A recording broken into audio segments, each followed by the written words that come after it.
Тя е сложна личност, бих казала. Която прави нещата така, както ги смята за правилни.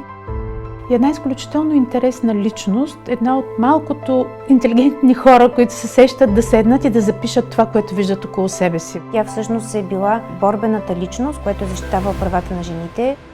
Тя осъзнава, че всъщност това, което вижда в обществото, тези недостатъци, които на нея изглеждат доста големи, всъщност са задължение да бъдат изправени на такива като нея.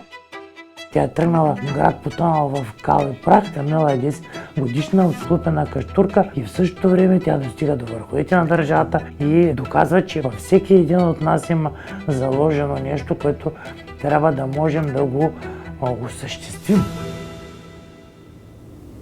И то към по-добро.